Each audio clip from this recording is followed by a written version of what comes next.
भगवान शंकर तांडव कर रहे थे तो दो तालियों से ऐसे बाणासुर ने ताल मिलाई। भगवान शिव प्रसन्न हो गए, कहा सहस्त्रबाहु भव, 1000 भुजा वाला हो जा, महान बलशाली विक्रम भगवान शिव की कृपा से। अब 2 भुजाएं तो अगर सही ढंग का स्वास्थ्य हो तो फिर खुजली संभलती नहीं, बल्कि भगवान शिव का कृपा पात्र 1000 भुजाएं, तो जिस पर्वत में मारे चकनाचूर, जाके दिग्गजों को ललकारा, भाग पड़े, कोई उसके सामने नहीं। काफी समय विचरण करने के बाद भगवान शंकर के पास आए, कहा जगत गुरु, आज दूसरी तरह से प्रणाम था। भगवान शंकर ज्ञान समुद्र, बोले गुरु खुजली हो रही भुजाओं में। बोले मतलब? बोले आओ, आप ही आओ, हमारे बल दिया है 1000 भुजा, तो आपसे युद्ध करना चाहता हूं। मुस्कुरा दिए। भगवान ने कहा एक माली भी जिस पौधे को सजाता उसको उजाड़ता नहीं है। तुम्हारी भुजाओं की खुजली मैं तो नहीं मिटाऊंगा, लेकिन मेरे समान बलशाली आकर मिटा देगा। तो जब प्रद्युम्न पुत्र अनिरुद्ध और उषा जी का बड़ा एकांतिक मार्मिक प्रसंग है कि उषा जी ने स्वप्न में देखा अनिरुद्ध जी को पहली बार। अब वो विकल, ना उनको भोजन अच्छा लगता, ना नींद अच्छी लगती।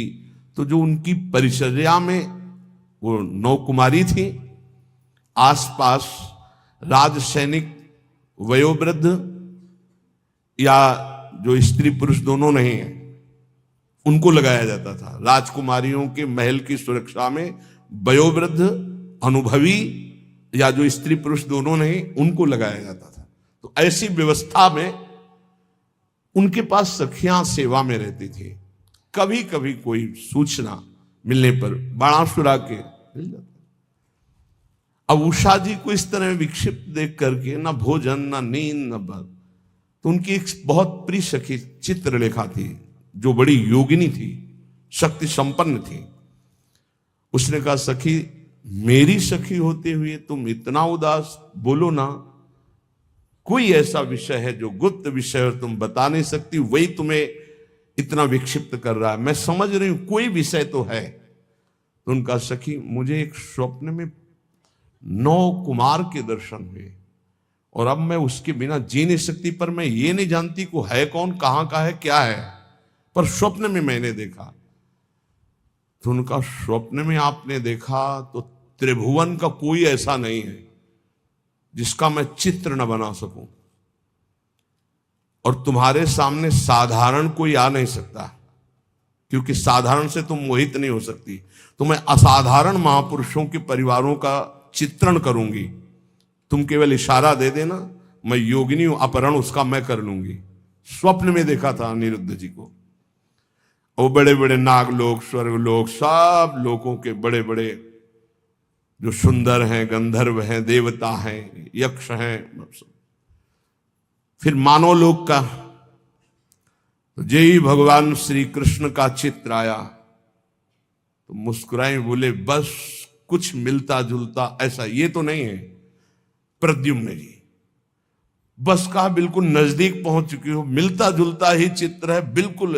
और जे ही अनिरुद्ध जी का आया सो रो पड़ी, बोले यही मेरे चित्त का अपहरण करने वाला।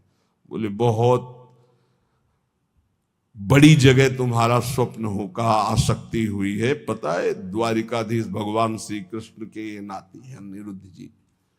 सुदर्शन चक्र का रात दिन पहरा रहता है द्वारिका में, किसी का भी प्रवेश नहीं। बहुत महान जगह तुम्हारी आसक्ति हुई, पर मैं अपने प्राण त्याग कर भी सखी तुम्हें मुस्कुराते देखना चाहती हूं। तो उनका अगर मुस्कुराते देखना चाहती तो इनसे मिलवा दो। स्वप्न में देखा था।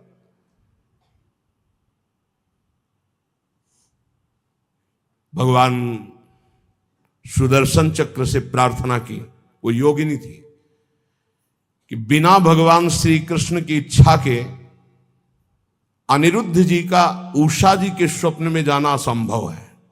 वो संभव हुआ तो श्री कृष्ण इच्छा से। तो हे सुदर्शन जी, आप भगवान श्री कृष्ण के पार्षद हैं, यदि श्री कृष्ण की इच्छा से ऐसा हुआ है तो मुझे उनकी इच्छा का संपादन करने के लिए आप निर्विघ्न मार्ग दीजिए। चली गई। सुदर्शन जी ने बाधा नहीं पहुंच, पलंग से उठा लिया अनिरुद्ध जी को। योगिनी थी, महल में राके। उषा जी ने देखा जो मेरे स्वप्न का विषय थे वो साक्षात गले लग गई चित्रलेखा जी की और कहा तुम धन्याति धन्य मुझे कर दिया। अनिरुद्ध जी की जब आंख खुली तो अपना महल नहीं है, तो धैर्यपूर्वक समझाया कि मैं अपहरण करके लाई हूं, ऐसा ऐसा ऐसा। भगवान श्री कृष्ण के पुत्र कामदेव प्रद्युम्न जी और उनके पुत्र अनिरुद्ध जी ये भगवान ही हैं। वासुदेव संकर्षण प्रद्युम्न अनिरुद्ध, जैसे राम लक्ष्मण भरत शत्रुघ्न, ऐसे ही वासुदेव संकर्षण प्रद्युम्न अनिरुद्ध, ये भगवान ही 4 रूपों में, भगवत स्वरूप अनिरुद्ध जी। अब तो क्या हास्य विनोद, विविध प्रकार की क्रीड़ाएं। जो वयोवृद्ध संरक्षक थे एक बार निकलते हुए उषा जी को देखा, बाणासुर को सूचना पहुंचाई कि आपकी बेटी के हाव भाव और प्रसन्नता को देखकर लगता है किसी पुरुष का संयोग हो चुका है, तो उनका सबकी गर्दनें उतार दी जाएंगी, बाहर से कौन पुरुष जा सकता है। तो बोले वचन देता हूं इतनी भारी सुरक्षा है कि बाहर से वायु भी बिना अनुकूल हुए हमारे नहीं जा सकती। दैवी शक्तियों का पहरा है। बाणासुर की कुल माता थी जो पूरे नगर की रक्षा करती थी, पर योगिनी चित्रलेखा जी की इस चाल को कोई नहीं जान पाया था। बाणासुर ने कहा ऐसा क्यों, मेरी बेटी को कोई दूषित कर दे मुझ जैसे बलवान के होते हुए, अब उसको कौन रोक। सीधे जो ही गए सो पलंग पे उषा जी और अनिरुद्ध जी पासे खेल रहे थे और सखिया बेटे हास्य विनोद। जे ही अनिरुद्ध जी को देखो, उषा जी ने देखा अनिरुद्ध जी तो सिंहवत, बंदी बनाने के लिए लाख कोशिश की, मार मार के सैनिकों को। भगवान के स्वरूप है अनिरुद्ध जी। आखिरकार महाबली बाणासुर अपनी शक्तियों का प्रयोग करके अनिरुद्ध जी को बंदी, देवर्षि नारद जी पहुंच गए द्वारिका। प्रभु खोज कर रहे थे अनिरुद्ध जी की, उषा जी के महल में बाणासुर ने बंदी बना लिया है। बलराम जी ने सुना, ये जानते हुए कि हमारा वंशज और उसको बंदी बना लिया, शोणितपुर को नष्ट कर दूंगा। अब बलराम जी द्वारिकाधीश, पूरा वैभव। सूचना मिली युद्ध की, तो इधर अपने चेला के साथ भगवान शंकर, बलराम जी के साथ द्वारिकाधीश, आमने सामने युद्ध प्रारंभ। अब भगवान शंकर पशुपतास्त्र तो नारायणास्त्र, दिव्यस्त्र। भगवान श्री कृष्ण ने इशारे से कहा कि आप ही का तो रचा हुआ सारा खेल अपने चेला की भुजाओं की खुजली मिटाने के लिए आपने ही तो हमें बुलावा दिया है। एक बाण मारा भगवान श्री कृष्ण ने, जन्मणास्त्र, बाणासुर की भुजाओं को जब 4 रह गई सब काट दिया। भगवान श्री, बस प्रभु बस। तो बोले प्रभु मैं तो आपकी ही आज्ञा का अनुमोदन कर रहा हूं। और आवेश में भरे हुए थे। इतने में उनकी कुल माता जो पूरे राष्ट्र की रक्षा करती थी, दैवी शक्ति, वो दिगंबर होकर खड़ी हो गई। तो भगवान श्री कृष्ण, वहां ये लिखा हुआ है कि यदि अचानक किसी माता बहन के किसी अंग पर दृष्टि पड़ जाए तो दोबारा दृष्टि न जाए। अगर किसी दिगंबर माता बहन की शरीर की दृष्टि आप दोबारा की तो सारे सुकृत नष्ट हो जाएंगे। भगवान होते हुए भगवान श्री कृष्ण तत्काल नेत्र फेर लिए और वहीं युद्ध का समापन हुआ। भगवान शिव जी ने समझाया, फिर उषा और अनिरुद्ध जी का विवाह हुआ। ये अहम इतना पुष्ट है कि अपने गुरुदेव से कह रहे हैं कि मेरी भुजाओं की खुजली मिटा दो, बाणासुर।